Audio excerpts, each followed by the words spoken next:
মুসলমান বাদ গেছে, দ্বিতীয় দফায় ধরে ধরে নাম কেটেছে।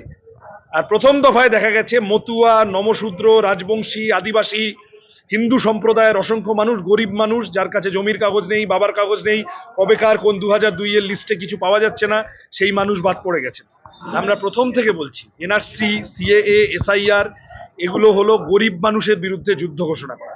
আসামে এনআরসি করতে গেছিল, 19 লক্ষ মানুষ বাদ গেছিল, তার মধ্যে 6 লক্ষ মুসলমান, 12 লক্ষ হিন্দু বাদ চলে গেছিল, তাই তো?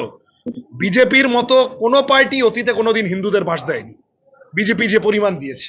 দেখুন, আমরা দীর্ঘদিন বিজেপি আরএসএস বিশ্ব হিন্দু পরিষদ করার পরে আজকে 2026 সালে সনাতন ধর্ম রক্ষার জন্য সারা জীবন ধরে যে পরিশ্রম করেছি, অর্থ ব্যয় করেছি, করে যে মেরিটটা আমি চিন্তা করেছিলাম, তার পরিপ্রেক্ষিতে আমরা যেটা বুঝতে পারছি, বহুদিন আগে, আজ থেকে 250-300 বছর আগে ইংরেজরা যেমন বাংলাতে এসছিল ব্যবসা করার জন্য, হ্যাঁ, এবং বাংলার মানুষদেরকে ব্যবসা হবে, শিল্প হবে, এই প্রলোভন দেখিয়ে তারা আস্তে আস্তে বণিকের মানদণ্ডটাকে পরে রাজদণ্ডে পরিণত করেছিল এবং এই ভারতবর্ষ সহ সমস্ত, বাংলা সহ ভারতবর্ষের সমস্ত দেশটাকে তারা পরাধীনতার আবদ্ধে তারা জড়িয়ে দিয়েছিল।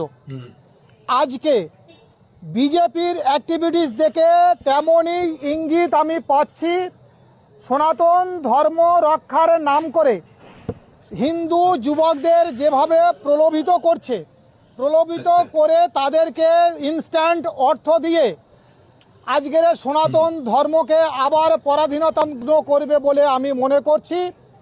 কারণ তাদের মধ্যে দীর্ঘস্থায়ী কোনো পরিকল্পনা নেই যাতে সনাতন ধর্ম একটা প্রতিষ্ঠা পায়